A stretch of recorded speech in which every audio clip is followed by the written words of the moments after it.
Yeah. Yes, sir. My boy Jaybeez. Yes, sir. Man, first of all, before I say anything else, bro, I want to give you your flowers too, bro, because you put me on, bro. You elevated me from here to here. Like, you definitely, bro, put me on because as far as social media, which definitely is the reason that I'm booked out as far as I'm booked out, I owe all that to you, because when you first came in and started like coaching me on the social media stuff a little bit, I had like 200 followers probably, 250 tops. Yeah. And then you came in and you're like, you need to get on TikTok. And I'm like, man, I just refuse. I won't be a part of that. Oh yeah. I was just too good for TikTok, I guess. Right. And you're like, bro, you gotta swallow your pride and you just gotta get on there and make some content, and you know, that's where a lot of your client base is gonna be at. And I made a TikTok and then boom, 3 days later I had 5,000 followers. Yeah. And I'm like, oh my God, Jaybeez is right. Bro, again. I mean, I feel like you just give off that aura of what people who are successful on TikTok do. You know what I'm saying? Mm-hmm. So when I saw the direction you were trying to go with it all, it's, you know what I'm saying? Like, it's something that was gonna happen regardless, I feel like. Mm-hmm. You know what I mean? It's not like someone, like, yeah, I pointed you in the right direction, but the way I look at it, you were gonna head that direction regardless. It was inevitable. You know what I'm saying? So I don't know. I just kind of sped up the process, because when I saw the only thing that was holding you off of TikTok was whatever little small reason it was, I'm like, bro, that's crazy. You know what I'm saying? I was like, I'm on too much social media already. I'm not even gonna be a part of that. That's for the kids, bro. That's for the kids. Yeah, but the tips that I was giving you, I was in like social media programs to try and build my own brand. You know what I'm saying? But because of my inability to enact on everything, it was nothing for me to pass it along, because this is information that I'm just carrying that I know that if I was to sit there and grasp on myself, I would be able to turn into something, but I'm scared to take the leap. Just being real, you know what I'm saying? Social media classes.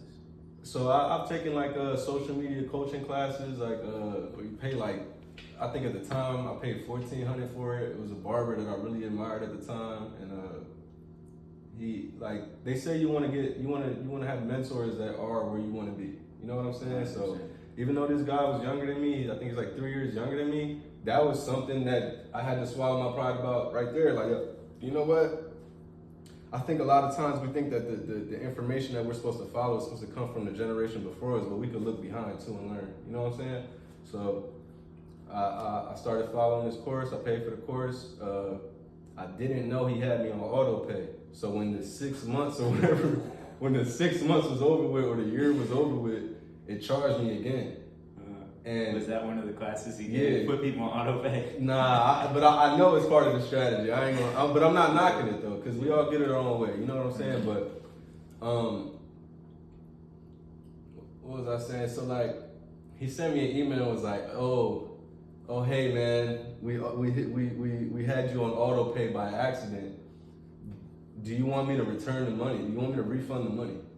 Oh, that's love. And then that right there, I mean, yeah, but like that right there puts the pressure on you. Like, dang, if I ask for the money back, then, you know what I'm saying? Like, I'm not getting what I wanted out of this whole situation, because I wasn't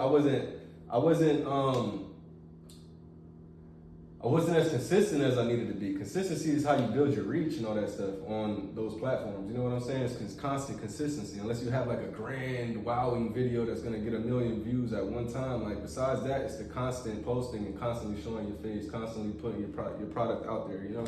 So I told him, nah, it's good. Leave it there.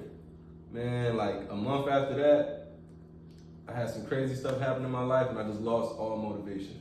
You know what I'm saying? I was in the program was paid, all that, but I let it run out. And I sat there and I knew what was happening, and it's like this self-sabotage thing going on the whole time, but it's like, I'm not mad about it, I just learned from it, you know what I'm saying? So in that process, that was the time frame when I was coming and seeing you all the time. All that stuff that I was telling you was stuff that I was just regurgitating from them programs, and I know it worked. You know what I'm saying? Like, I know it works. They're selling this stuff for thousands of dollars. And even prior to the program, I was I was paying a social media strategist. I didn't even know that word before. Social media strategist.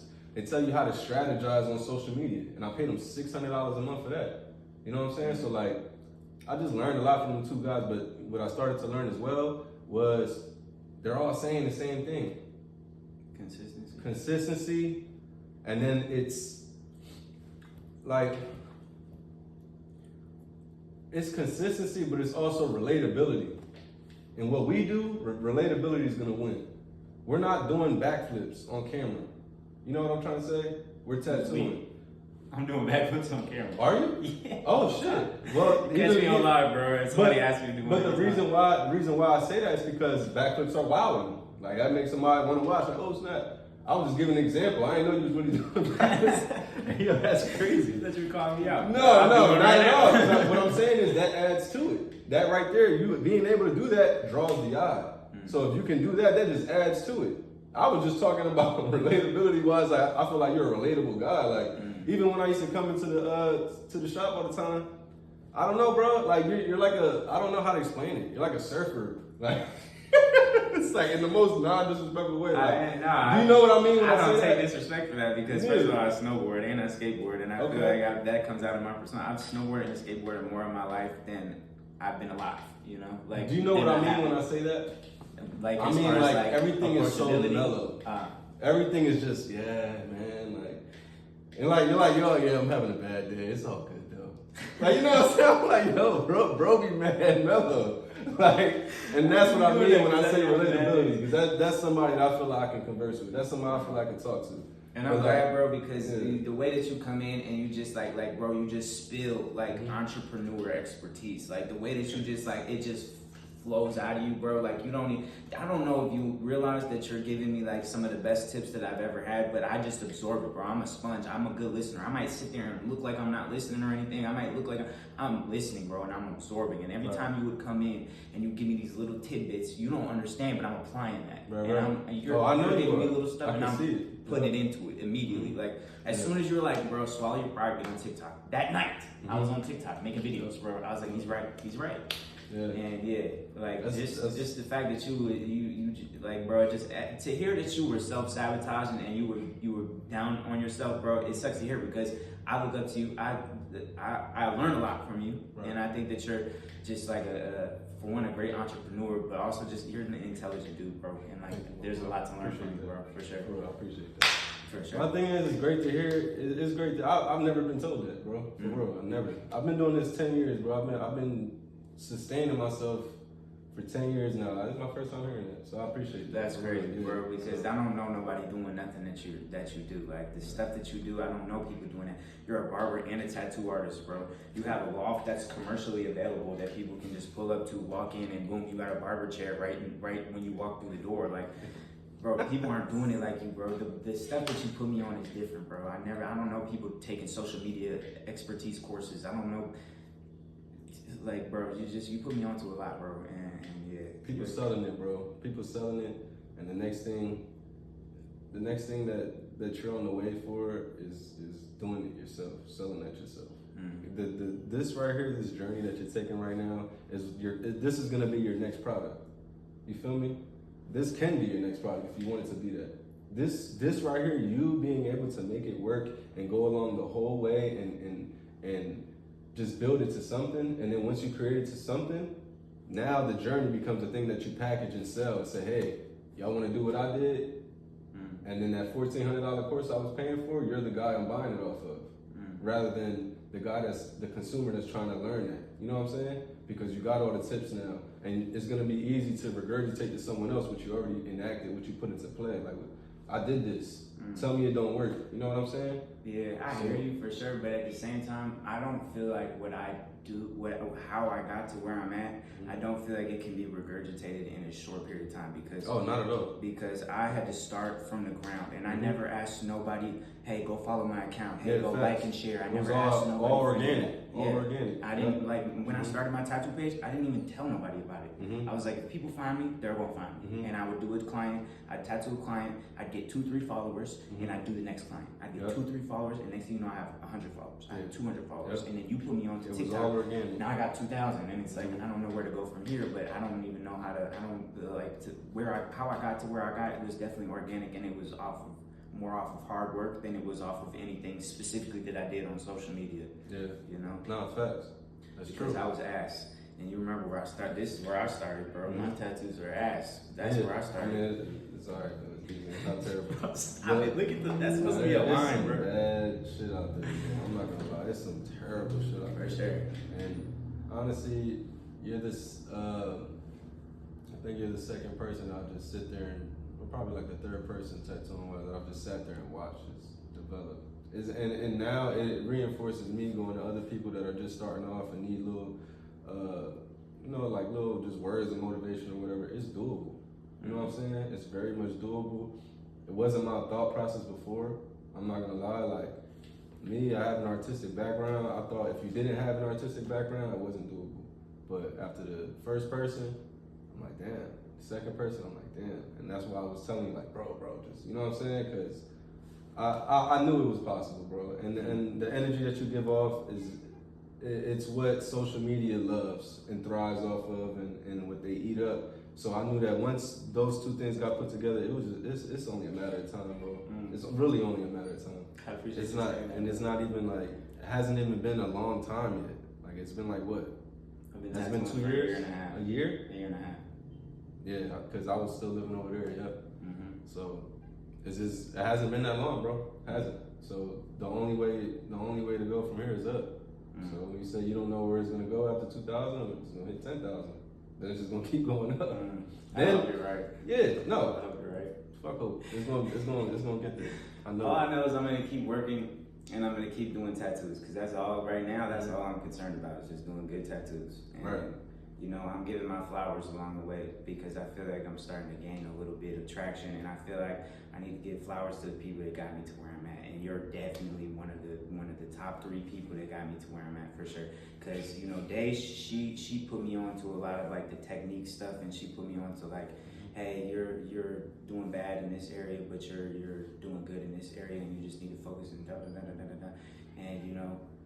She put me onto that, and you put me onto so many other things, bro. You put me onto all the business stuff and the entrepreneurship, and then you put me onto the shading and like, bro, I don't know if you remember, but you put me onto so many different things that like I just absorbed and worked with, and yeah, it's come a long way, bro. And yeah, I appreciate you, man. No, for sure. That's why I wanted to get on camera with you because I just All right, so let me ask you, what drew you into tattooing?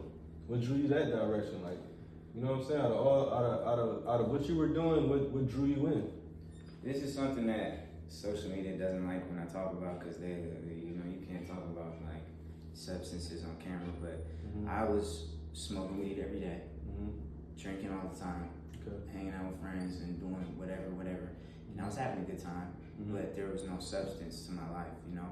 And I don't know what made me do it, but I was like, I'm gonna do 30 days. I'm just not gonna smoke. I'm not gonna drink. I'm not gonna do whatever. I'm just gonna like not do any of that and see where my life goes and see how my body reacts and whatever else.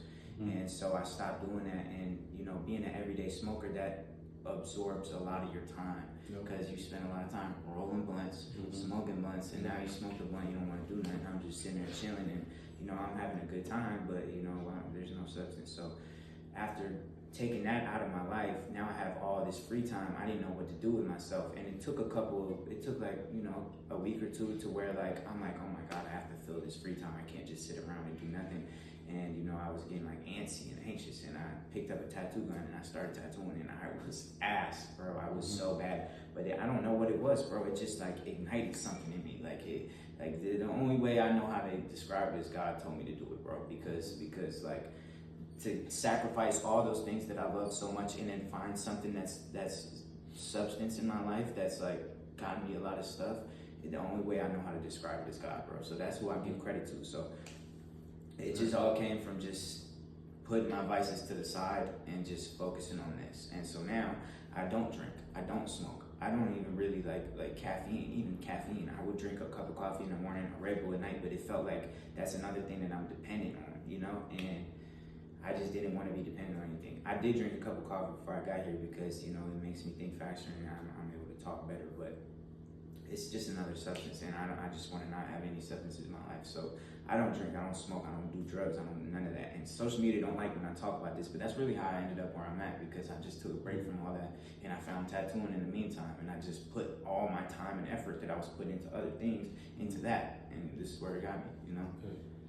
I think, well, at the end of the day, social media is just a bunch of us, you know, just a bunch of people. And I think that that's exactly what needs to be talked about, bro. You say social media doesn't like hearing it, but a lot of times it's the people that I see on social media whose stories reflect exactly what I got going on that I'm like all the way tuned in. And, you know what I'm saying? I hear something like that, I'm like, oh, that's what I got going on. But they don't like when you, it's just because it's talking about illicit substance, even though I'm talking about not doing it in my experiences with giving it up, they don't like that I'm even talking about it. Like I've been pulled off lives for saying what I'm saying. For real? Yeah, pulled TikTok live, pulled me off. Yeah, like restricted. Took me off the FYP. I see what you're saying when they hear that type of stuff. Okay, yeah, because they hear me talking about substances and they're like, oh, he's talking about drugs and alcohol. Okay. You know, and so they take me off. So you gotta mute it. Yeah, but then how am I getting the message out there if I'm muting it? Mute the last part of the word. Smoking with, you know. I was yeah. They don't even I was a lot. I just don't like it. Like let me talk. Let me give my testimony, man. Let me just like. Because there's people out there telling their testimony, they doing numbers. You know what I'm saying? That's so fine because they hear they're probably bleeping it out a little bit. Just put the first letter in there and then bleep the rest out. Get the story out. Like for real. Yeah, I don't even like to tiptoe around it just because of how I watched it literally happen in front of my eyes. I was talking about exactly what I'm talking about now, and then I got boom restricted on TikTok, pulled off the For You page. You not on TikTok no more? No, I am, but I was on live, and like my live will like do good numbers, and then I'll get hit with like a restrict. Like yesterday, I was wearing a Major shirt. You know, Major like the weed drink. Mm-hmm. I was wearing a Major shirt and it said Major cannabis infused drink, and it had cannabis right here. And TikTok saw my shirt and restricted me on my live. Took me off the For You page because my shit said cannabis and said I was promoting illicit products. It's just like weird shit that I just like. Social media is weird about shit like that. They got AIs watching your stuff, and like, crazy. Yeah, if they even hear the words, it's like you're getting pulled. So yeah, that's different. I ain't even. It's weird. I've learned a lot just off of being on live and watching how my lives numbers get affected. Like because sometimes I'll be on live and I'll have 2 viewers. I'll be on TikTok live with 2 viewers. I got 9,000 followers. How do I have 2 viewers? But I'll have 2 viewers. And then sometimes I'll be on TikTok live and I'll have 1,500 people tapped in all at one time. It's comments, you know, but there's no in between. And I don't know what, like, sometimes it's just the fact that like I'll have a pretty girl in there, and that boosts your algorithm just in itself. Yeah, just have that a pretty girl. That's true. You know. Well, that's real shit. What sells. That's why Zips does so well. It's because they hire all pretty girls, and that's how they got. Like, you know, I've been with them for 4 years. I've seen them grow, and I know what people come in and tell me why they come here all the time. Oh, y'all got the baddest bitches in here. Y'all got the finest. It sells. It sells, bro. It sells. That's why they always post pictures of cars with beautiful women on them. With their Yeezys out. Yeah. I never even knew they did none of that. But the cars, like posting up cars and stuff. But yeah, they do have some bad ones here. I ain't gonna lie. That'll do numbers. That'll do better numbers than anything else we can do. Yeah. That's what sells, man. It's enticing. Man, you gotta get some what's the name out there, man? I just drew a blank. That's crazy, bro. That's true though. When you get the better looking people on there, it does something. For sure. Yeah, that's why we're gonna do big numbers. Think.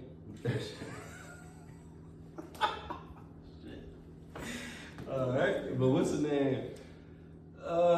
Damn, bro, I wish I had some questions ready for you. Yeah, it's all good. I like doing the improv thing anyway. I like to just be organic, bro, because the way you just. Because I don't want to. Like I walked in here and you immediately started putting me on game from the moment I walked through the door. You started coaching me. That doesn't mean I talk too much. Because there's yappers, bro, and then there's coaches, bro. As soon as I came through the front door, I didn't even sit down yet, and you started putting me on game, and I already started learning things. and putting my next moves together, bro. The minute I came in, you're like, yeah, bro, I just got this grant for whatever. I didn't even know that was a thing, bro. And you just put me on a business grant. I promise you I'm gonna apply for it, bro. Well, it's over now. I'll tell you about the next round, though, for sure. But it's just something I got exposed to. So like, we all entrepreneurs at the end of the day, bro. Yeah. But people don't look at it like that though. Yeah. People see somebody doing good and they want to shit on it. Like they showed me a message from some tattoo artist the other day who does immaculate work. I'm not gonna name drop him because I'm not giving him no free promo. But she showed me a DM. He does immaculate work. He sent her a DM unprovoked, talking about, you've been doing this for 4 years. You need to go back and get an apprenticeship. Unprovoked. Who asked you, my bro? But went out his neck, and I'm looking at his profile. He does amazing work, bro. Yeah. 0 engagement. He's following 5,000 people. He got like 1,300 followers. Way better work than me. Why I got 2,000 and you got 1,300? Because his ego is above everyone else. I think so It's too. not- And why are you out to tear other entrepreneurs down? Like that's how you look at it. Like we're all in this together. That's how I look at it too. That's why I want to promote people that promoted me and promote people that influenced me, because we're all in this together. My customers aren't always going to be your customers. Right. You know, like Project Ink Lucky, like he's an amazing artist, but his customers are not my customers, bro. Right, like right. he charges a lot of money. I charge a little bit of money. My work is here and his work is here. You know, like our customers aren't He the did my same. chest piece. He did my back piece. Yeah, He's an amazing artist, bro. Yeah. An amazing artist, but our customers are not the same, so we can promote each other. Right. I'll promote him on my page. Hey, Project Ink Lucky. If you need a good piece, a good cover up, whatever, this the dude to go to. You know, I promote Deja on my page. I promote this other artist, a fine line artist that I know real well. I promote her on my page. I don't feel like I'm losing clients about that. I want to promote. I want everybody to win. You look at it like that too, and I appreciate that. Well, coming from you gotta think about, I'm a barber. I was a barber first. So like, it's the same, like it's faster paced. Like tattooing, you're gonna have every couple hours someone coming in, and it might be both of y'all clients. You know what I'm trying to say? Barbering, especially like when you're in a shop and it's that in and out of the shop, sometimes a walk-in that came to you last time might not go to you this time, or might just so happen to end up in the next person's chair because you had somebody right there and this person was available at the moment. It's not. It can't be an egregious thing for that to happen. You got to look at that like all right, it's part of the game. You know what I'm saying? Like we're both in this, but you know, me being in it so long, it's like that kind of became my outlook on it. You know what I'm saying? But I can say, just to attest to my own ego and just, you know, villainize myself a little bit, bro. That's how I used to look at it. The same way that tattoo artist was talking, that's how I used to look at it. But like I said, moving forward and seeing people do exactly what I thought couldn't be done in front of my face, and I'm sitting there saying, nah, it can't happen that way, it can't happen that way, it can't happen that way. And then it turns out like, oh shit. Sometimes it takes a little bit of bullheadedness, you feel me? For you to not hear everybody what they saying to you, because sometimes some things does sound like the right information and it's not. You know what I'm saying?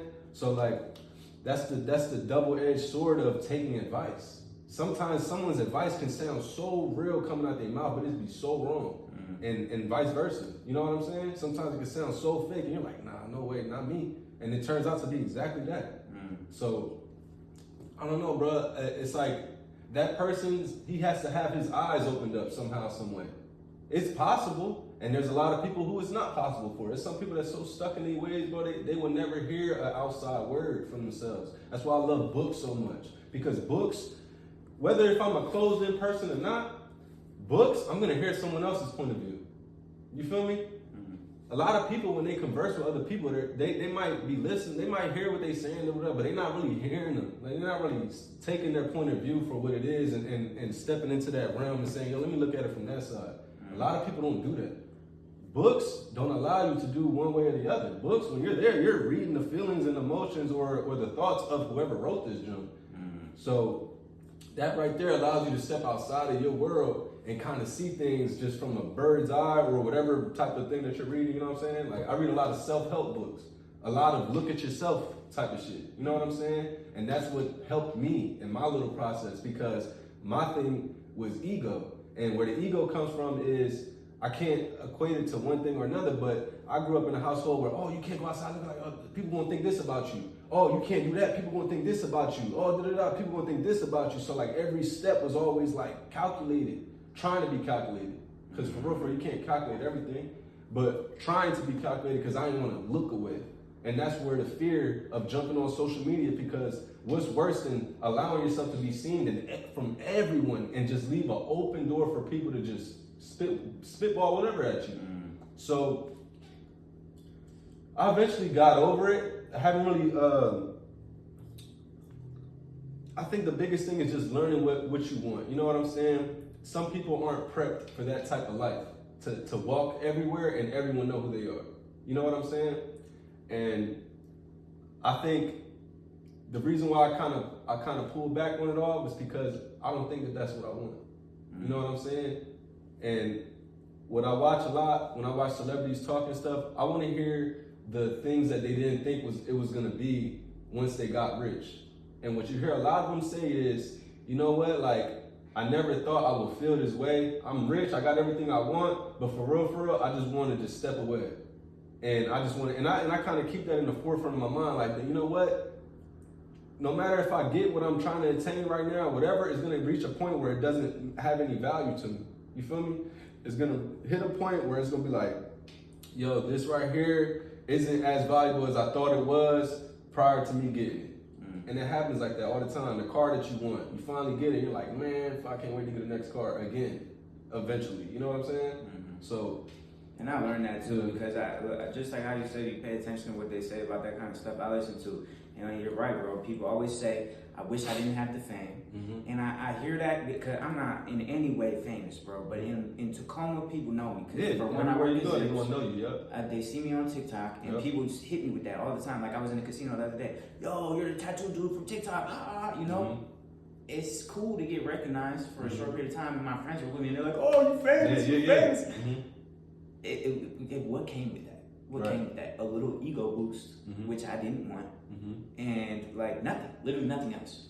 This wasn't a dude that I wanted to be friends with. This wasn't like a, and so I hear what you're saying, and I'm trying to avoid the ego. And how do you think that you can just, like once you get that notoriety, how do you stay humble and how do you keep the ego out of it? Because like for you, like that's super accountable of you, bro. To realize where your problem came from, to acknowledge your problem, recognize where it came from, and grow out of that. Like I admire you for that, bro. Because a lot of people can't do that. They can't look at themselves, especially if ego's the problem. They can't look at themselves and be like, I'm gonna tell you the biggest thing that put me over that ledge, and this is within the last couple of years. You know what I'm saying? I read Laws of Human Nature. Laws of Human Nature, it just pretty much demonstrates to you that we are so much alike. You know what I'm saying? It's so funny how everyone tries to individualize themselves. Everyone tries to, oh, not me. Oh, I can't do that. That can't be me. Like they see a situation that's like a negative situation and be like, I could never. But when they're in that situation, that's exactly them. We're so alike, bro. We handle things so similar. Even though we try to look at ourselves like we're so individual, we're literally wired the same. Why is it that when they study lions and they study wolves and they study other animals, we can pretty much predict what their next move is going to be after this action has happened? Because we learn their characteristics, their movements of how they are as a species. We're a species, bro. You know what I'm saying? So at the end of the day, humans interact and react so similar. It's crazy. So for me to say that, it doesn't hold the weight that it used to have, because I used to think I was alone in it.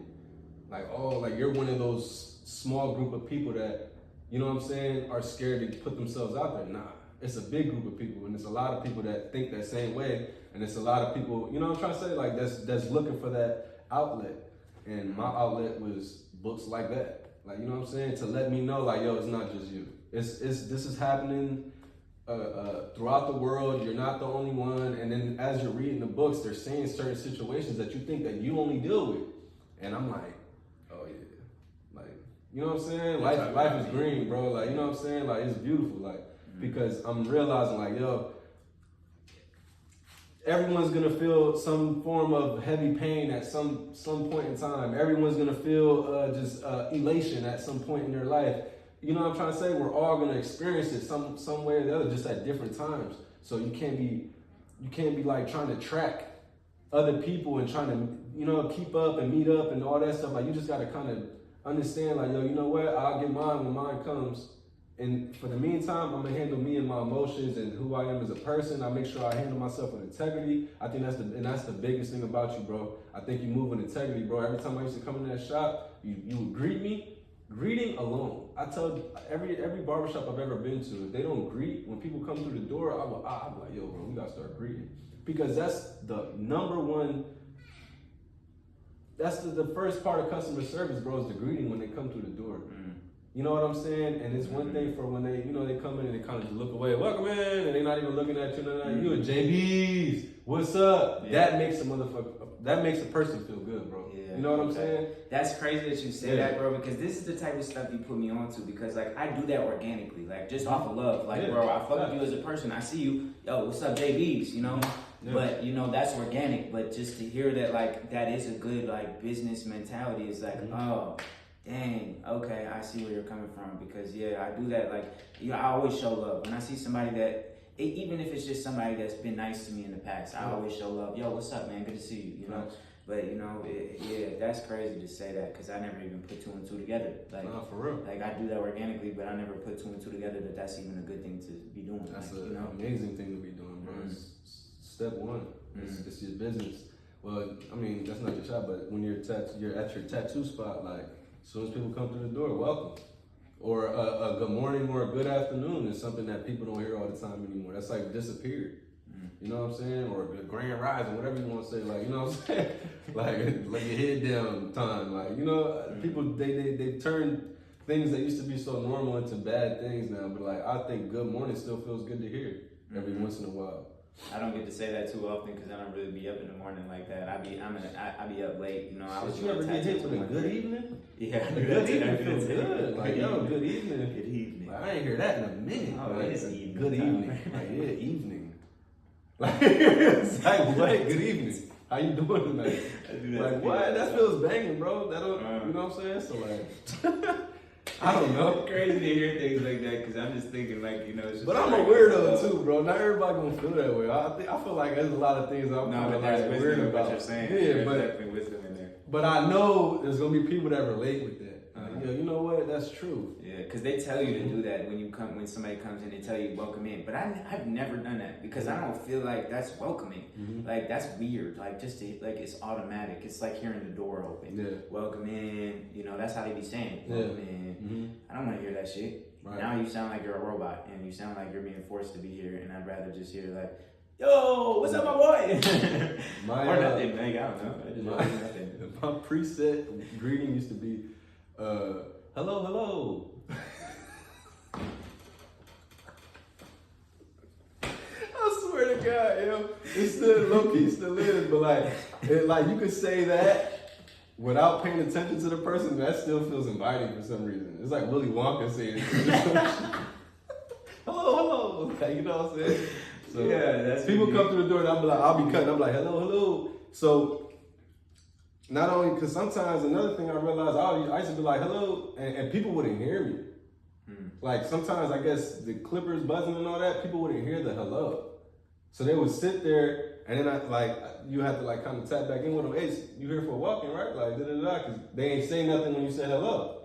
So sometimes they're like, oh, I didn't hear you say nothing. So saying it twice kind of just send it again. Yeah, sometimes I get offended at that. If I say hello, like, hey, how are you? Hey, good morning, good to see you, whatever, how are you doing? And you just straight to what you were going to say, it's like you weren't listening. And now I just don't even really like, okay, cool, it's going to be an automatic engagement. We're going to make this an automatic engagement. Boom, boom. Yeah, personability is everything, bro. Just being able to be a regular person. So like, that's why car salesmen do so well. They're personable as hell. But like, you know what I'm saying? They about to dog you, but they were personal as hell with you, personable with you. Yeah. So like you fell into the trap. Yeah. So I think that's just the biggest thing right there, personality and just remembering that we all humans. So what makes you tick? You know what I'm saying? So do that for the next person. Like, I like when people do this for me. So I'm gonna put this out there for people when they, That's how I feel. No, every time I used to talk to you, that's the way I wish someone would sit there and explain something to me, like, yo, or like tap in with me, like, yeah, I see you doing this, go about it. You know what I'm saying? Like that's being personable, bro. Me, and I hope I hold on to that. Emitting what I want as well. You know what I'm saying? So yeah, and I hope I hold on to that because, you know, there's people that I know. I'm not gonna name any names again, but that say, I wish somebody did this for me coming up, but then they don't do that for nobody. I appreciate all the advice that I've been given, and I don't want to, like, I'm not a gatekeeper, bro. I want to see everybody win. Maybe if I feel like I'm like stagnant and I feel like I'm not progressing anymore, maybe my mindset will change and I'll feel the same way as that tattoo artist did that was like, yo, you suck, you know, or whatever. Like, maybe just because she got more engagement than him, you know? And I might, you know, my mindset, but right now my mindset is, yo, people are giving me amazing information just off the strength of GP, and I want to regurgitate that to people. I want to give that back to people. Like, there's tattoo artists that are where I was when I started, and I'm not that far advanced at this point, but I feel like I still want to help them up to where I'm at, you know? I'm 2 steps up from you. I want to reach down and help you up, you know? And you did that for me for sure. You definitely, like, you was 2, 3, 4 steps ahead of me, bro, and just pulled me up with you, bro. And you know, you're still putting me on game, bro, and I'm still learning from you, and I still, like, I appreciate that, and I hope that I keep that same mentality to where, yo, I'm winning, I want to help other people win. Yeah, that's how it's gotta be, bro. And as far as the gatekeeping, it's dumb at this point to even try and gatekeep anything because everything's available. Yeah. So it's like, what I look you like. might as well be the one. Might as well be the one trying to help rather than gatekeep, because they're gonna remember you for gatekeeping just as much as they remember you for helping them out. For sure. So go ahead and gatekeep if you want. Yeah, because there's a tattoo artist, the one I already talked about him, but I asked him for help. I was like, hey, can I come up there and just watch you for a day? Because he shows love. He be liking all my stuff. He follows me and everything. He's like, yo, I was like, can I come watch you for a day? He's like, yeah, but money talks. And I'm like, cool. I was like, how about $200? I'll come watch you for the day. Which already was like, just watching over your shoulder, you know? $200, cool. He's like, I think you should come with at least a band. And I was like, for a day? For a day, just to watch him do a tattoo. And I don't want to say which tattoo artist, a great tattoo artist, but he offered me an apprenticeship for $800 a month. That's not bad. That's not bad. If I don't want to say it yet, but I'll tell you after listening. But like $800 a month ain't bad. Yeah. So $1,000 for a day is crazy. And you know, it probably would have been a couple hours of watching him do a tattoo. I just wanted to learn from him, watch wrist movements and shading and needle depth, and I just wanted to, cause I'm a sponge, bro. I absorb watching people do that kind of stuff. I just wanted to see him do it. And he's like a band. And as much as that hurt my ego to hear him say something like that, cause I'm like, come on, show love. You know, I didn't say that. I was like, yo, as much as I feel like you're worth that, I'm not going to pay that. I'd rather just, you know, learn on my own and watch, and I'll progress a little bit slower than I would have if I came and watched you. You know, I still show love, and I'm still like, you're an amazing artist and everything. I still give my flowers where they're due, but that was, to me, I don't ever want to be that guy to where I'm like, yeah, you got to pay $1,000 to be around. It doesn't mean you don't like the guy. It's just like a producer, bro. You know what I'm saying? There's producers that charge that bread for their beats, and then there's people that potentially go to a different direction because that's not in their budget or that's not what they want to do at the moment. So that don't mean there's got to be a disconnect between y'all. It's just, that's not what I'm looking to do right now, Brody. Pay $1,000 for a day is crazy. But at the same time, once again, looking at it from an entrepreneur standpoint, when is it the right time to start paying for your knowledge? I mean, to start charging for the knowledge that you're putting out there. Because that's how a lot of these people get paid, bro. Putting out knowledge. Yeah. There's people putting out free knowledge, but then you see people online selling ebooks. That's packaged knowledge. You know what I'm trying to say? They came up with, however they came up with it. You know what I'm saying? Some of the ebooks are made from AI. People buy the book because of the knowledge that this person has or the status that this person has. They believe that there's knowledge in that. You know what I'm saying? Or the followers, because people they put that in with success now. So, you know what I'm saying? Yeah, and you're right. And that's why I still gave my ups, because I'm like, you're worth that, bro, for sure. Like, it's worth it to be around you for $1,000 a day to be around you. It's worth it, but I don't got it. I told him that. I better have my camera on some more. I better be able to record. I better be able to take notes. Yeah, all that. You know, I don't got it, bro. As much as I appreciate the knowledge and I would have appreciated you showing love, but I get it. You're an entrepreneur. You're in this to make money, and I get it, bro. Because I'm not good at making money. That's one thing I'm not good at. I might be good at some other things, and I might be decent in other areas, but making money, I'm not good at that. You know what I mean? I try to show too much love, bro. I like, you know, people that I care about that come to me for a tattoo. As much as I feel some type of way, because there was a long time where I'm begging people to come get tattooed. I'm paying $1,000 to rent a studio every month, and I'm begging people. I'm giving free tats every day. I'm like, yo, please come get tattooed. Like, I'm posting on, I'm doing everything I can. Whatever to get a tattoo, and people aren't coming. And now it's like, now people want to cash out on that offer, and I feel some type of way about that. Yeah, because but it's that you're at. All right, so look. All right, so you surpassed me already with the following, right? I'm still there. I have been offering free tattoos to people, or pay what you want tattoos to people, for almost 3-4 years, bro. But I've got the barbering thing going, so I don't like trip out about it when it doesn't like go crazy. But I have expressed my frustration with this before, because it's like you got a bunch of people that's like tapping in and then not following up. Or you're telling them in person, like, yeah, I'll tap you for free, oh, yeah. And then once they see the ball rolling is when they want to take up on it. You feel me? That's where I be. Yeah, it's like once they see the content, that's where, once again, consistency is what's going to win. Because that right there was drawing everyone's eyes. And I think people think I'm a fake page, bro. I think people think that my stuff is either fake or whatever because of the lack of consistency. You feel me? But there are pages and people out there getting paid crazy amounts of work just because of the abundance of work that they have on their page. You know what I'm saying? So that right there in itself, it's that constant posting and everyone seeing, oh snap, he's doing it back to back to back. Okay, I'm about to tap in now. Because, and they're not wrong for thinking that way. That's once again, it goes back to our ego. Like, how dare you not take me up on my offer? That's what I try to watch. Because if someone was about to do your breaks and told you they just started doing breaks, you might be open to it, but like, who breaks you do so far? You know what I'm saying? Let me see a couple break jobs you did. All right, yeah, I'm gonna tap in with you now.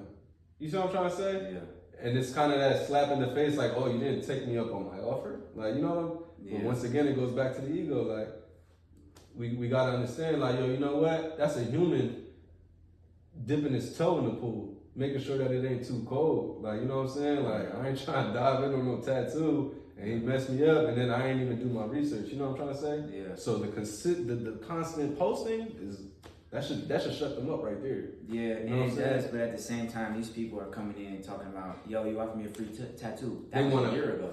Yeah, and they want yeah, and it's like I still I try to watch what, like you were saying, bro. I try to watch my ego on that to be like, how dare you? I don't want to be that guy, but at the same time, it's like, now that I'm doing good, you want to tap in. It's like, now I want to charge you, but at the same time, I try to keep it GP. I try to be good people, bro. I try to just show love, and I still do to this day. I'll do free tattoos all the time with people that, you know, I'm cool with. Yeah, facts. I try to watch to make sure that I'm not getting taken advantage of, and sometimes that's hard for me because I do try to show love whenever I can, and that's, you get taken advantage of when you're like that. Yeah, facts. But I just like, and that's why I don't charge deposits off GP, bro. I just trying to be good people, bro. I trust you. I trust you. That's a bite me. Yeah, I'm about to say, do it one time, it's over with. Over with. Yeah, fast. I had 3 people no call, no show me last week. I stopped, because I'll always send a reminder, usually, like, yo, just so you know, like, tomorrow, in 2 days, you got a tattoo. Yep. I didn't do that. 3 people in a row, no call, no show me. Yep. They're trying to tap back in right now. I can relate. Trying to tap back in. And as much as I'm, like, egotistical about it, I'm like, but I feel like I should reschedule them. But at the same time, I'm like, on a free tattoo? Not on free tattoos. Oh, okay. But like, you know, like, they didn't reach out to you at all after the appointment. No. You know, it's they didn't reach out to me prior to. Then you don't care enough. I'm not gonna care enough. You know, and that's how I feel. But sometimes you gotta train. You gotta train your clients too. You know what I'm saying? You gotta train them. Like, oh yeah, he didn't play last time. So if the opportunity ever arises again where they can get tattooed by you, they're gonna know not to play with your time no more. Yeah, that's what I'm trying to do. Because I see your message. I'm gonna let that ride for a little bit. I'm gonna take other customers and I'm gonna be consistent, and you're gonna see me putting out work, and you're gonna be like, damn, I missed my opportunity. That's what I want to do. But at the same time, I almost just don't even want to take those people again, because it's like you don't have disrespecting me. That's the beauty of what we got going on. Yeah, you don't have to. But is that the ego though, or is that like? What is that? Because one of the dudes, like, I've been tattooing him for so long that I still do $40 tattoos on him, big pieces, $40, because you've been showing love for a long time. Okay. And then you go no call, no show me? Yeah, that's a bruise. That's greasy. That's a bruise. That's greasy. But that just shows how they, facts. Yeah. That's why I love, like, you know, being able to do that. You know what I'm saying? Like, yo, you know what? I feel because of this situation right here, I'm going to change these variables to this. Mm-hmm. We can do that. Can't do that working at Target. Yeah, but I love that. That's so fire. But if you do get to a position where you can do whatever you want, you can take whatever clients you want, you can turn people away, how do you not let your ego steer the boat, bro? How do you stay humble and be like, I need to swallow my pride on this? You have to have it. Like, when I say ego, bro, like, I don't know, it's levels to that, because it's like, you have to have some form of ego to even think that you're able to do anything. Now, you know what I'm trying to say? I can do that. That's an ego. Like, that's your ego telling you that I can do that. Like, you know what I'm saying? So, like, when I be like ego, I'm not saying like we gotta kill our egos all the way. What you gotta do is know, how can I say it? Like, put it in check pretty much, like, to where as though everything is a power move. You know what I'm saying? How do you do that though? How do you make sure that what you're doing is in a productive way and in a confident way and not in an egotistic way? I feel like just recognizing it. Accountability. I feel like, recognizing that it's happening, like, oh, I'm dealing with the ego issue right now. Like, okay, if I was to go this way, but this could be overthinking as well, but like, if I was to go this way, how would this look on me? Or if I go this way, how would this look on me? You know what I'm trying to say? Like, I think that's just a matter of how you want to run your business, because when it comes to this type of situation, when you're an entrepreneur and you're pretty much dealing with clients, you get to create your crowd. You already are drawing enough attention and enough people hitting you up that you can start picking your people. Early on, you didn't have the luxury to do that, but you do have that luxury now, because you done built it into something to where as though you can pick and choose now. And that's just what it is. Like, you don't have to. There is no reason to. If someone was to ask you, I believe there will be people that understand what's exactly what you're saying, and there will be other people like, oh, you could have went about it like this though. So it's all about how you want to go about it at this moment. How do I want to run my business? Do I want to run it off of integrity and honor, and I don't charge my people deposits? Or do I have to start running my business like a businessman and charging deposits and this, that, and the third, because people can't seem to follow suit? You know what I'm saying? Mm-hmm. It's all about what type of business you want to run, bro. I remember when I started charging no call, no show fees, it got real. Mm-hmm. It got serious. And did you have to deal with like blowback from that? Like people getting mad and people, I don't want to do that. I'm bad with taking But criticism. You know what people did? Mm-hmm. They eventually came back and said, I understand. Mm-hmm.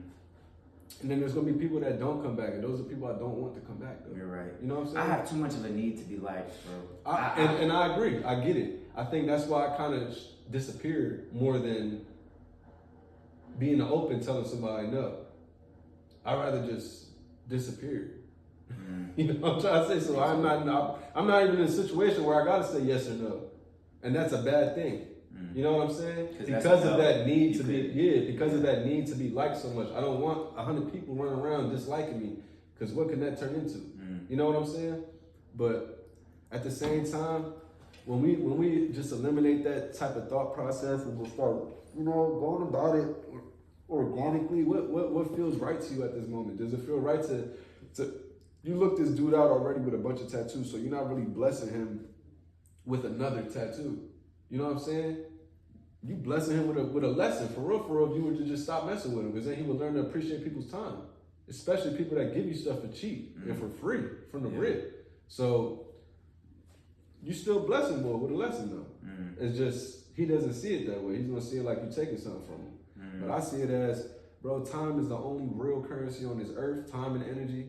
And at the end of the day, you waste my time, dog. You can't pay me that time back. There is no amount of money that you're about to sit here and offer me that's gonna make me look at you any different way. Like now, I look at you as someone who doesn't appreciate my time. I look at you as somebody who did not value the things that I gave you before because you didn't even have you weren't even cool enough to just give me a heads up. Hey, bro, I'm not gonna be able to make it today. That is the least. Bro, yeah. And people know they have these appointments, bro. You couldn't put a reminder in your phone? They know they have these appointments. As soon as you made that, you couldn't have just put a little, just like set an alarm? Because I do that. I have an appointment every single day. I remember everybody's appointment. You know, I even remember the conversation we had when we made it. And you can't show no love to where you just put it in your phone. That's why I get offended by it, because it's like, it's so easy. Because you take it so serious. You know, this is real for you. They just taking it so unserious to where as though like when it doesn't meet your level of seriousness, you looking at it like a spit in the face, like, yo, what's up with you, dog? I offered you a tattoo.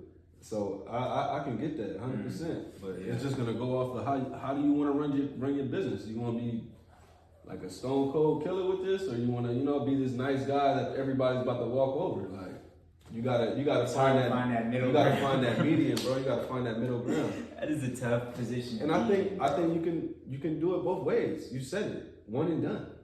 If you want to continue doing it with no deposits or whatever, somebody got one time, bro. You got one time. This is an opportunity for you. You can. I don't have to sit here and sell myself to you right now. You can go through my page and see what I have to offer. You want something that I offer, and here I am. You know what I'm saying? It to you. I'm offering it to you. So if you don't take advantage of this situation, this opportunity right here, then that speaks volumes of you. And I'm not going to sit here and worry about it. It's not my job to sit there and hold your hand and remind you that you have a tattoo today. It's not. It's even nice that you send a courtesy reminder. I do the same thing though, but it's nice that you do that. You're taking your time out the way to be able to tell somebody when for real, they should be grown as hell already and already know to make an appointment. That's where you know what I'm saying? Because if it was a free money appointment, bro, they'll be at that appointment every time. That's how I feel. If it's free, but this is a free promotional thing, and if you really cared about yourself, you would just accept that. But they see it as you're a regular guy. You're around where they're around, and if I miss out on this, I could double back on you. They don't realize like it's gonna be a point in time where they're not gonna be able to get in contact with you, bro. So that's what I'm trying to point out to people, because if you go don't look point at the it out, comments let them realize it. Yeah. Don't, bro. You go look at the comments on my videos. There's people in there all on every video. Yo, sent you a DM. Yo, sent you a couple DMs. Yo, sent you a DM. And go ahead and read my comments, yo, and you gonna understand why you should have just taken advantage when I offered it to you. But I'm trying to guard the ego, trying to make sure that my shit don't get out of hand. But here's something that happened to me yesterday, bro. What's up? And I want your opinion on this. I was on live, and I'm talking to this person, and she's like, "Hey, how do I book with you?" I'm like, "Yo, DM me on Instagram. I get to it, and I can get to it." And she's like, "I already did. You don't never respond." I lost it, bro. Crashed out. Wait. So she said she sent you a DM. She sent me a couple DMs. Oh, you told her to send her a DM. Send me a DM. And she said, I already did. I already did a couple times. You don't never answer. You went to the DM I and read them? crashed out. No, I didn't. Okay. I didn't. As soon as she said, you don't never open my DMs, lost it, bro. Okay. Lost it. It struck a nerve. Because I spent hours, Jaybeez, bro, hours replying to people's DMs. Yeah. Hours. And I hate doing it. I don't like being on there on my phone all the time. I hate being on my phone. Right. But I gotta be. So I'll be on there for hours, booking myself. That's why I only book myself for 30 days. I book myself for 30 days, and that gives me an opportunity to be comfortable to where I know that I don't really have to worry about week to week.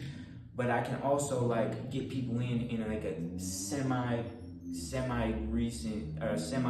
fashion, you know? Okay. And so I spent hours, bro, responding to DMs. Yo, this is the day I can get you in. Sending people screenshots of my schedule. Hours, bro. Hours. And to hear you don't never respond, lost it, bro. Right. I went on my iPad and started swiping my message requests. And I'm swiping, bro. Scrolling. I'm like, that's 1 week. So you tell me that I don't never respond to DMs. I'm sick of it. And I crashed out, bro, and I lost my cool, and that was my ego talking. But at the same time, I felt so disrespected, bro. I don't even know if that's an ego thing, bro. I think that's just a pressure building up type of thing, because I don't know if Shorty really hit you up as many times as she claims that she did or what, but like you said, hours and hours and hours, and it becomes a thing to where as though like it's pressure building up, like that you have to reply to these messages. So I think the bubble just burst when she said that. I don't think you're wrong, but you have to remember she don't know that you're dealing with that. Yeah. They're looking at it from their scope, and their scope is I sent you a DM. Just like when you see people in comments cussing out Walmart. What are you doing, bro? You know what I'm saying? Like they're like it's gonna get like they in the comments. I sent you an email. They gonna get to your email, bro. You know what I'm saying? Yeah. There's probably millions of people emailing Walmart. They're gonna get to your email just because you, whoever you are, sent this one email. Don't mean that it's the golden email. We're about to answer this one right now. Yeah. Like it's a business, bro, and it's a flowing business. And I see it like people like that, bro. Like I don't think she said nothing wrong. You know what I'm saying? I think she just looking at it from her scope. Oh, I sent you an email. She burst that bubble. Yeah, like, and it just kind of just capped off for you. Like, dog, like, do you know what I do to answer people's DMs every day? You don't even get the half of it. I don't think you did nothing wrong. Yeah. That's just the frustration of it all, bro. It bubbles over, it boils over. Pressure. Yeah. I get people, right, bro. Because I do feel pressure to do that. I hate feel people. Pressure to They hit me at 6:30. I closed at 7, right? Cutting hair. They hit me at 6:30. And yo, can you squeeze me in? It's not an issue. You know what the issue becomes? When they come here, bro, what you been getting into all day? Nothing. I've been chilling all day. Yeah, okay. So you ain't been doing shit all day. All day. And when it hit me up at the last minute of my day and try and slide in. But like, that in itself just shows me a lot about people, you know what I'm saying, bro? Mm-hmm. We're a lot more self-centered than we realize. You know what I'm saying? That was a self-centered moment because just as self-centered as she was to think that you weren't answering, you were low-key self-centered to think that she understood how many hours it took to write back to this shit. And when I say so, it's not a bad thing. It just means that we're all living a dynamic ass life, bro. You know what I'm saying? And when it seems like somebody comes and tries to just tell you how you're living and you're just going so hard at what you're doing, that one little toothpick got pulled and you just snapped. You know what I'm saying? Because you know how hard you're going at this shit. For someone to tell you like, you don't be answering me. It's like, what the fuck? Like, who you talking to? Yeah. It's almost like disrespect. You know what I'm saying? Who you talking to? It's Yeah, like, that's my who ego. are you talking to? And I need to be humble, bro. I try And to be it's humble just- and just be like, but it gets to me, bro. It gets to me, and I feel that pressure to respond to everybody, and I try so hard, and just to hear somebody. Humble's a come and be dangerous like, word, bro. Humble's a dangerous word, though. You know what I'm saying? I agree. We should all have a level of humbleness to us, but humble's dangerous, bro. It's gotta be a time when you like, fuck that humble shit. I pop my shit. Like, hey, bro, you ain't come yesterday. Fuck that. Yeah. You know what I'm saying? Like, straight like that, bro. That humble shit is dangerous, bro. And once again, right back at this thing, bro. It's a duality in life. You gotta be going hard. You gotta know when to be a lion. You gotta know when to be a lamb. Just like when you said, I feel like I'm a nice guy all the time. I'm trying to, but then it feels like you don't want to have people looking at you away. Same duality, bro. When am I going to be a lion? When am I going to be a lamb? You know what I'm saying? So like, and that right there, knowing when, that's like that for a man, knowing when to be each one, that'll guide you in life perfect. You know what I'm saying? When to be hard and when to be vulnerable, soft. You know what I'm saying? Like, and I think that's just what it comes down to, bro. I don't think you're wrong for that though at all. There's been times where in my DMs, I low-key be very cussing my out, and I type this shit out, and then I just delete it all. Because I got it out. You just don't know I got it out. I got that shit off. I've done that, bro. You know what I'm saying? And then you double back, and you be professional as hell. Yeah. So, you know what? Yes, you're right. But you got it out, though. You know what I'm saying? Yeah. Like, but I don't know, bro. It's, there is no rule book. We're all figuring this shit out. Who the fuck am I at the end of the day? You know what I'm saying? But just from the outside looking in, it's always easier to give advice from the outside looking in that you probably wouldn't take yourself necessarily. I'm sure there's plenty of things that you gave advice to other people on that you yourself haven't done. But you know it's gonna lead them in the right direction, to the right passions, you know what I'm saying? Mm-hmm. So it's always easier to be the eagle in the sky and say, yo, make a right turn, than you be the eagle and be like, oh, how am I about to get the fuck down? You know what I'm saying? Like, now, where the hell I go? I done told this motherfucker where to go. Yeah, now, where I go?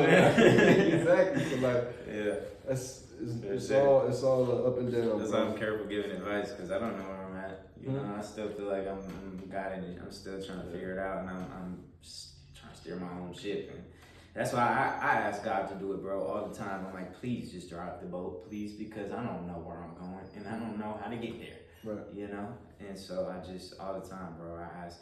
And that's where everything really started for me, is when I asked God for real to just like, yo, take the wheel. And I had a dream where it literally like this, I put so much importance on dreams. And that's low key why I don't smoke, bro, because I don't dream. You don't dream when you smoke? Yeah. And I put so much importance because I had this dream. I was reading a book. Do you know who Jordan B. Peterson is? Jordan Peterson? Mm-hmm. Self-help kind of guy, so I thought you might know. I'm about to say, why is it? Yeah, it sounds familiar. He's an older dude. He always tries to coach young men, young entrepreneurs.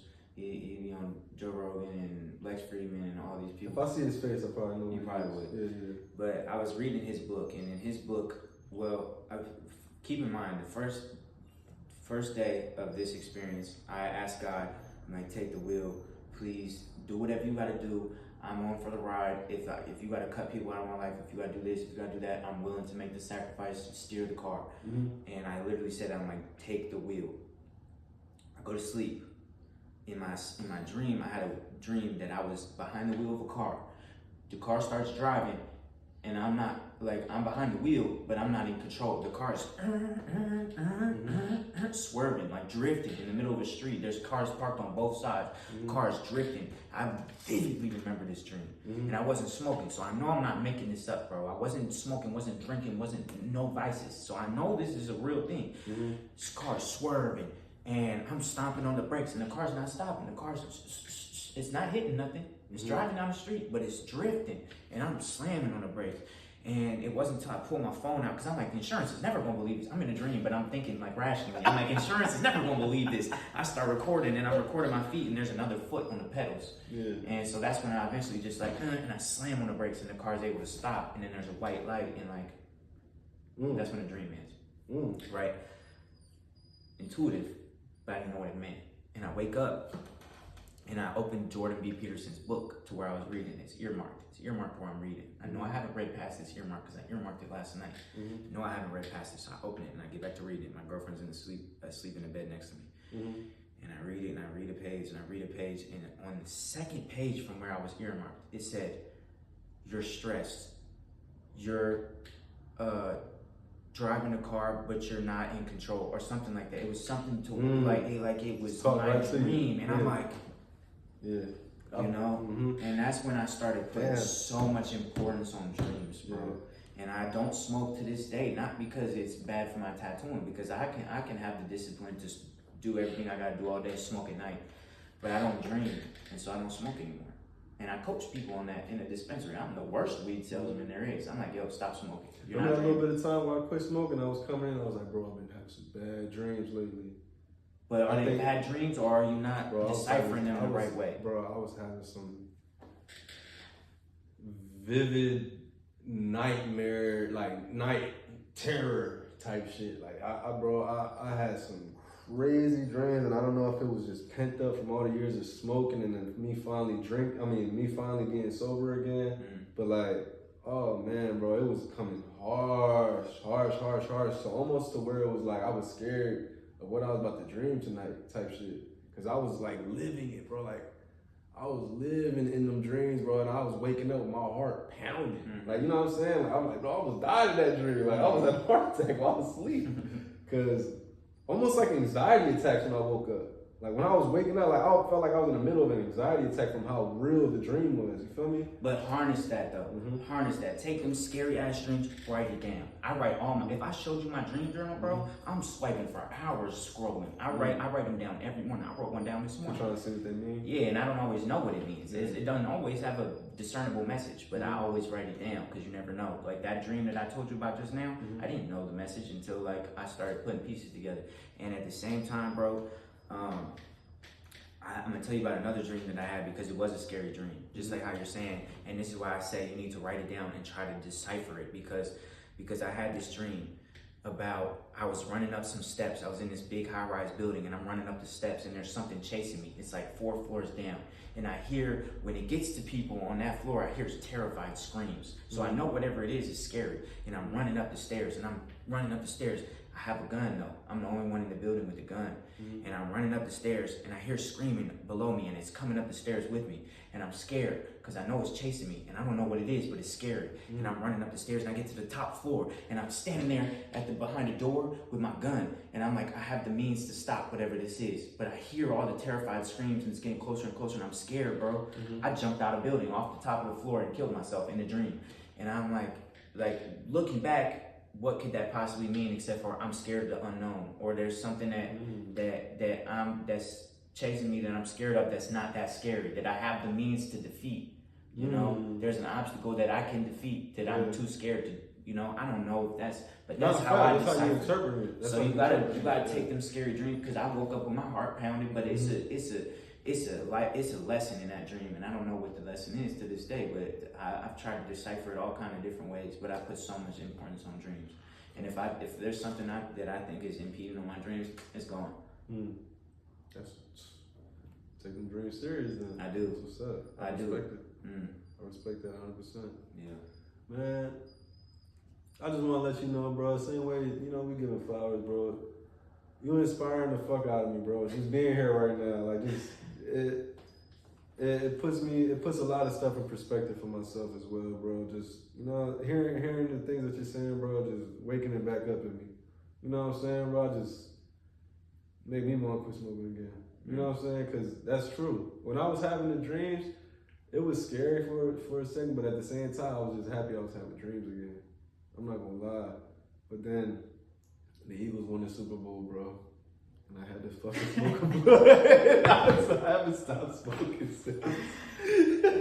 But it's like, damn, bro, you got me. You know what I'm saying? But it's hard to, and once you're started, it's like, I was already smoking yesterday. I was 4 months clean, bro. I was like, damn. Yeah, I was a bunch of months clean too, and then I all the time, I'm around people that smoke every day, and I have no problem saying no. Right. But I'm sitting there, and it's my homegirl's birthday, and they're smoking in my car, and I'm sitting there bored because they're in the back smoking. I'm trying to go in, round one in the parking lot. I'm sitting there like, I just want to go play the game, and everybody's smoking, and I'm like, give me the blunt, you know, and I hit the blunt, and after that, I smoked for a whole month, every day, all day. It's like it falls right back into it. But it helped because it made me realize what it takes from me, what the weed takes from me. It made me less motivated. It made me lazier, bro, at the end of the day. And I was addicted, bro. I don't know if I was addicted to weed, because I don't want to say that weed is addictive. I really don't want to say that, because I like weed. I don't want to say that it's addictive. It might have just been the blunts, because, you know, I smoke backwards. Yeah, the nicotine is a big one, because I've had a problem with nicotine for my whole life, pretty much. Because when I smoke out of bongs, I'm like, put some more. But like, you're chasing. And even after all that, I'm like, nah, bro, we gotta roll the blunt. Like, it just don't feel right.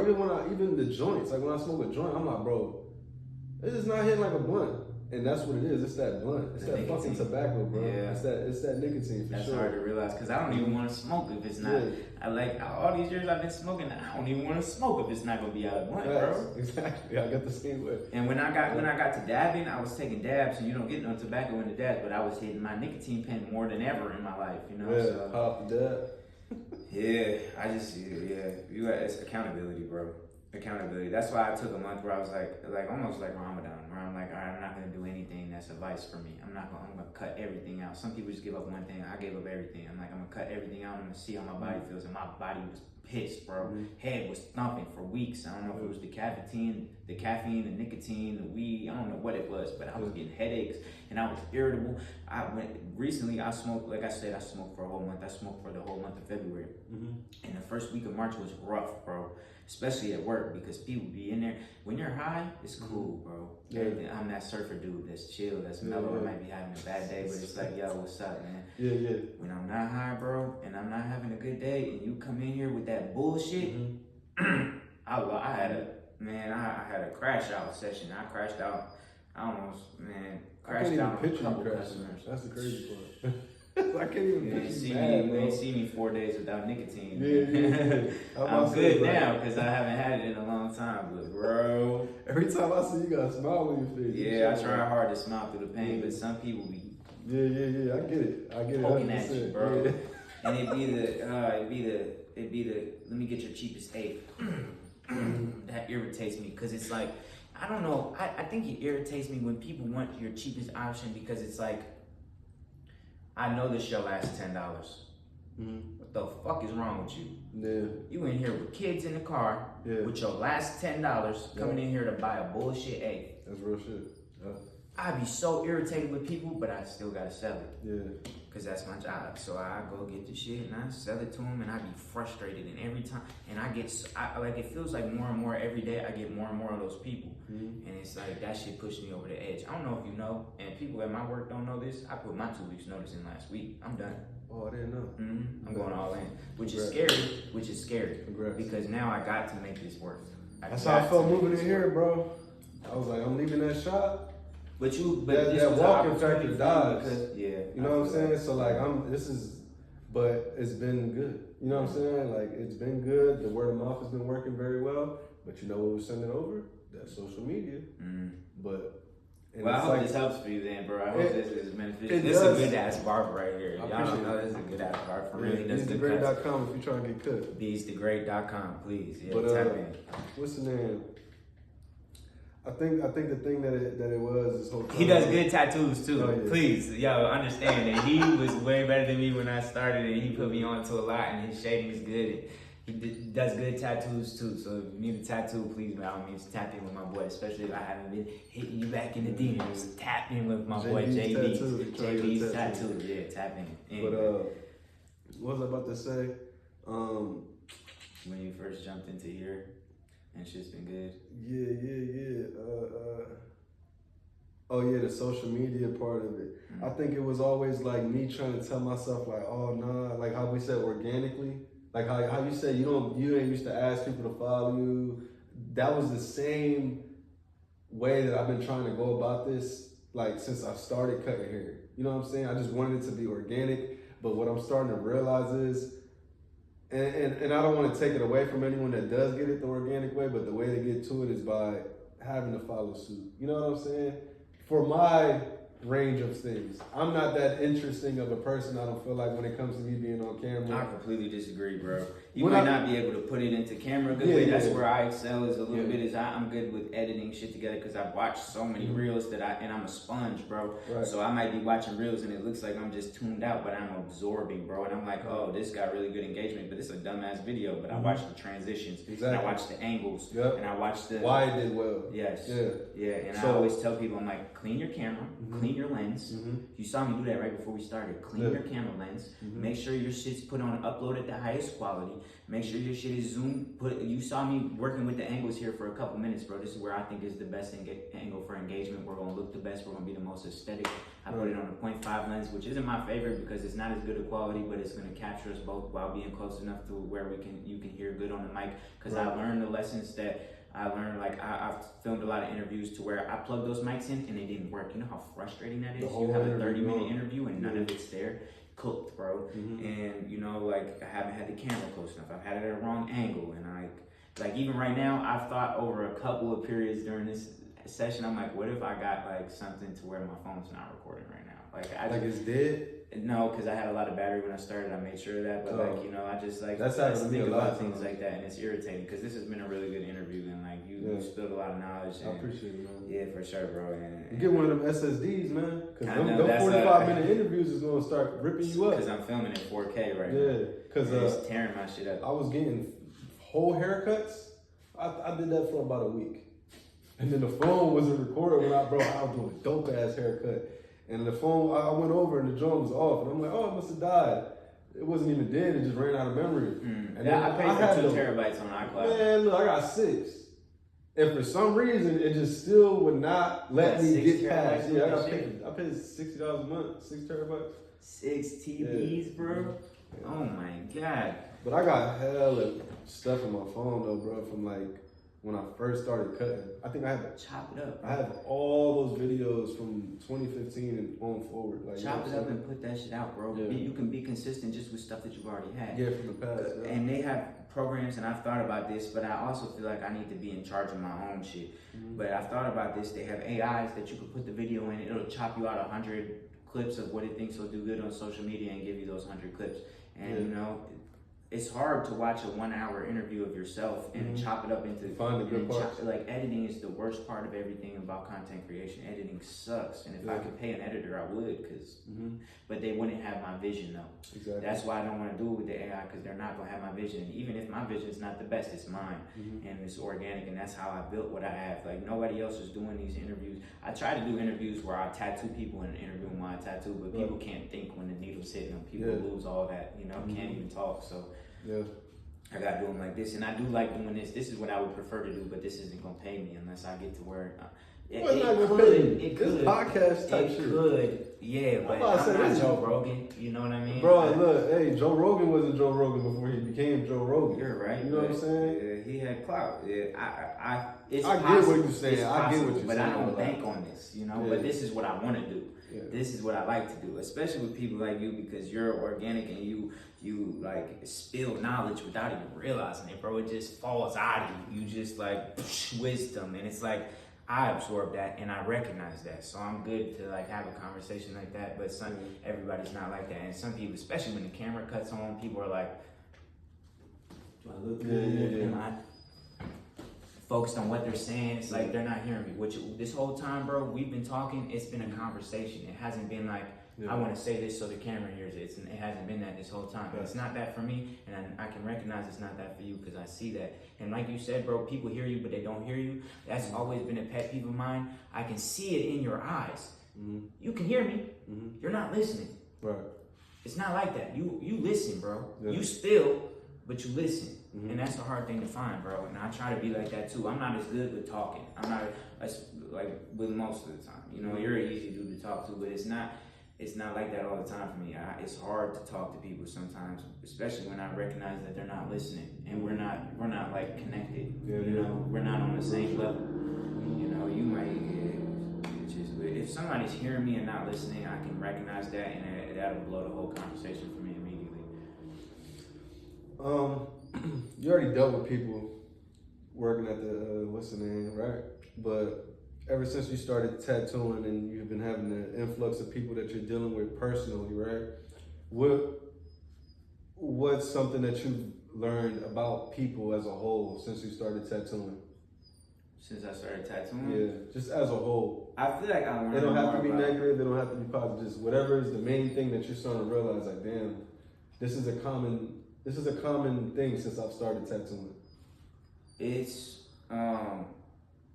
I learned way more about people working in the retail shop that I work in. I learned way more about people, and I brought it to tattooing to where I kind of know people and I recognize patterns in people and know how to deal with them. Because some people are yappers, bro. Some people want to sit there and talk to you, and I can do that too. If you want to talk, we can talk the whole time. Some people just want to tune out. Some people want to lock in. Some people are this. Some people are that. And I've learned that everybody's different, bro, but we're all kind of wired the same to where like you can recognize a pattern and how somebody wants to move. And you know, sometimes it's hard to read a person, but sometimes it's just easy, and it's like, okay, I recognize how you want this to go, and I recognize what you're expecting out of this interaction, and I can give that to you. You know, but it's hard. It's kind of reading that. Yeah, it's hard to connect with everybody individually, especially like bringing people to your house. I know you got to go out there.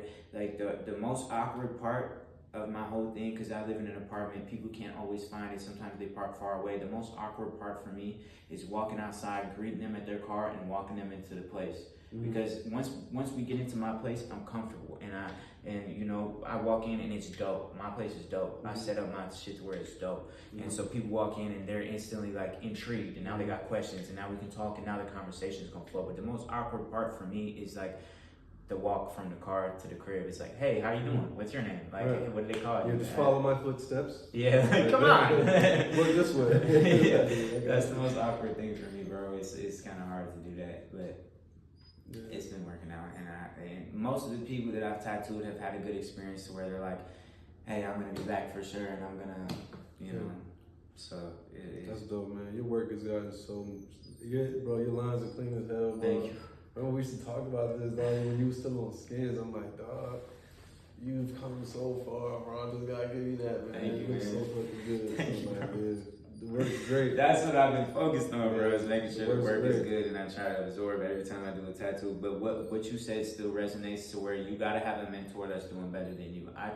I'm hesitant to pick a mentor because there's people that aren't doing and aren't. I've said the same thing for a long time. You can't take advice from somebody who's not where you want to be. Mm-hmm. I don't like. There's people that can give you certain tidbits of information in certain areas. Like there's this one tattoo artist that I almost went to go apprentice with. Like I was just going to take his walk-ins and stuff. Right. I wanted to learn from the dude because he does good work. Right. His presence is terrible. Mm-hmm. He does amazing work, but he tries to put these videos together and they get 0 views, no engagement. I don't have too much to learn from you. I could learn the tattooing process for sure, but I can learn that myself. I learn more from experience than I would just from you telling me things. And also, like the way that when I ask you a question, you have an answer for me in a constructive way.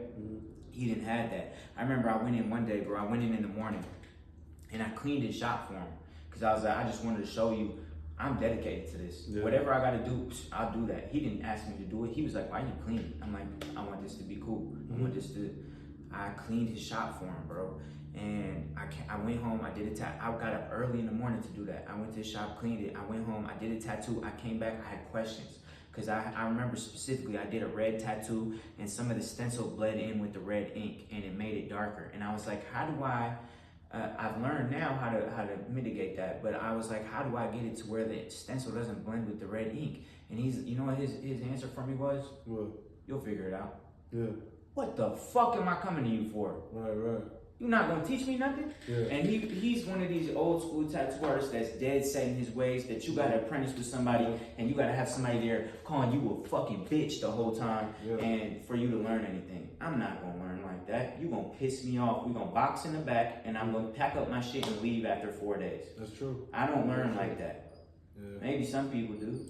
I'm not that guy, and we're in a different area where you can learn off YouTube, draw a tattoo up on your iPad, sketch it, stencil it, print it out on a tattoo thing, and now you can do a tattoo within 30 minutes. He's not from that era, so I don't have as much to learn from him. Yeah. So you gotta pick a mentor that you can learn from, and I haven't found that yet. And you don't have to have one mentor either.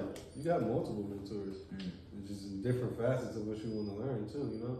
You got a mentor for one thing, a mentor for another thing, a mentor as a guy that you just aspire to be like him because he's a cool dude. Like, you know what I'm saying? I just like the way this dude is as a person. Artistically or, you know, business-wise, whatever. Like, you don't have to have one set mentor, you know what I'm saying? It's hard to find a mentor that's everything you want to be for real. But you, bro, not to dick rod, bro. You are, bro, you have a lot of shit that I want, bro. Like, you know so much shit, and where you lack, bro, consistency. And you preached it, bro. Yeah, I know. Consistency. Yeah. And I want you to be consistent because you deserve to have a big following and you deserve to not be able to take as many people as are coming to you, bro. You deserve that shit, bro, because you are, bro, you're goated, bro. So much respect for you, bro. And I just wish that you would lock in, bro. Put the weed down, bro. Put the weed down. Lock in and be consistent, bro. Be consistent, bro. Because you got a lot coming for you and you know so much, bro. And you're so intelligent and you have so much skill. What it is, bro, I know. I have videos and then I get over critical about it. Like, I'll be critiquing the fuck out of my shit. Like, you know what I'm trying to say? I do too. So whereas though I don't even want to put that, and that's what I got to get to. And I was doing that for a little bit with my cut and shit. I was just like, you know what? Close your eyes and just pose. Close your eyes and pose. That was like my thing. I was telling myself the whole time, like, as soon as I started thinking about it, once that train starts, that's when I was like, all right, post. Like, once I start having but what about? That's when I was like, all right, time to post, because you're starting to question yourself. But that's just me learning myself about my strong suits and where I fall short at. I criticize the fuck out of my shit, as do many other creatives. Which is good. Which is a good and a bad thing. Yeah. You know what I'm saying? But if that's the last hump, that's nothing. You know what I'm trying to say? So like, this is healthy. You know what I'm saying? This is healthy. Me hearing this shit in both ways. You know what I'm saying? And I do with the appreciate same you saying thing. that too, bro. For real. For sure. For real. For sure. I appreciate you saying Because that. you got a lot, bro. Yeah. And I don't know if you realize what you got, bro, but you like just the knowledge that you have is worth so much, bro. And you could just like you could start a whole new page on just self-help seminars, bro, and you would gain a following. Like just be consistent. I appreciate that, man. Yeah, for sure, bro. But you gotta reflect that shit. So you never Yeah. know, it might come about once I'm reflecting that shit. So what I struggle with the same thing that you're struggling with, but what helped me with that is sucking so bad at tattooing. Right. And I would have to post my tattoos anyway because I want some engagement. So Right. I would suck. I'd be like, damn, I'm gonna get fried up for this tattoo. But at the same time, I'm like, I'm just starting out. I don't have to be amazing. Boom, and I post it, and it would suck. yeah. But now, if you scroll all the way back and you see where I started, some people will delete those posts. I'm not that guy. You can leave it. I want you to see. Yeah. I want you to see. Yeah. Because I want people to see the difference between consistency and raw talent. Because there's Yeah. people that started at the same time as me that were so much better than me. Mm-hmm. But where you at now? You haven't been learning nothing because you thought you already knew a lot. Exactly. I knew that I knew nothing. Mm-hmm. So I brought that to the table and I learned every step of the way. And to this day, I still don't feel like I know nothing, bro. So I still learn You're at every always a opportunity student. that I have. I am always a student. And I hope I don't ever let that go because when you stop learning, you stop progressing. Yep. And so I hope I hold on to that because I just know that I was never an artist. You had that artistic ability, bro, and you started out and was good, bro. I'm consistent. And I do this shit every day. I do this shit. Even when I don't feel like doing it, I'm locking in, bro. And I know I need to do that. And I've heard everything that everybody, including you, has said about consistency, and I apply that. Yeah. And so I'm as consistent as it gets, bro. Because I don't have nothing else going on. I don't smoke, I don't drink, I don't hang out with my friends. They know what I got going on. People that love me, they love me, bro. They know what I got going on, and they're willing to accept that. I'm distant. My own family knows that. I don't call home, bro. I don't live around here. I don't have family. Are you from here? No, bro. Where you from? I'm from Ohio, bro. Are you serious? What part? I can't fucking Cleveland. stand Ohio, bro. I hate Ohio. I can't either. That's why Every I don't go time I back. drove through Ohio, I've gotten pulled over. Every time, bro. I thought Virginia's nothing was like worse that, than yeah. Jersey cops. Ohio Go to cops. Idaho. Ohio got them boys beat. Yeah. Idaho cops? Idaho. Never been to Idaho. I got arrested in Idaho, got put in jail, bailed myself out, was on the way home, got pulled over again. Oh, And the only reason he ain't pulled me out the car is because I had my bail paperwork on me. I was like, bro, I just got out. Yeah.